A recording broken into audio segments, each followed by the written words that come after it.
জোহরের সুন্নতের তৃতীয় রাকাতে থাকা অবস্থায় জামাত শুরু হয়ে গেলে করণীয় কি? জোহরের সুন্নতের তৃতীয় রাকাতে আপনি আছেন, এমন অবস্থায় জামাত শুরু হয়ে গেলে আপনি আরেক রাকাতের সাথে প্লাস করবেন এবং তাড়াতাড়ি সেটা শেষ করে জামাতে শামিল হয়ে যাবেন। এক্ষেত্রে নামাজ ভেঙে ফেলবেন না। এটাই হলো ফুকায়ে আহনাফের মত এবং এটা অধিকতর শক্তিশালী। আল্লাহ সুবহানাহু ওয়া তাআলা বলেছেন কোরআনে কারিমে, লা তুবতিলু আমালাকুম, তোমরা তোমাদের আমলকে বাতিল করে দিও না, নষ্ট করে দিও না।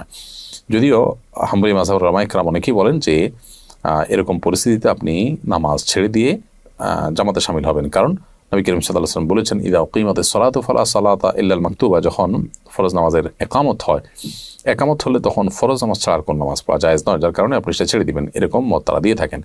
মূলত এই হাদিসের আরেকটা ব্যাখ্যা হতে পারে, সেটা হলো যে যখন একামত শুরু হয় তখন আর ফরজ নামাজ অন্য কোনো নামাজ নয়, অর্থাৎ অন্য কোনো নামাজ শুরু করা যাবে না। কিন্তু শুরু করা নামাজ যে ভেঙে ফেলতে হবে সেটা কিন্তু এখান থেকে পরিষ্কার বোঝা যায় না, অর্থাৎ এটার একাধিক ব্যাখ্যা হওয়ার সুযোগ আছে, বিধায় এটা দিয়েই চূড়ান্তভাবে প্রমাণ করা যে নামাজ ভাঙা যাবে সেইটা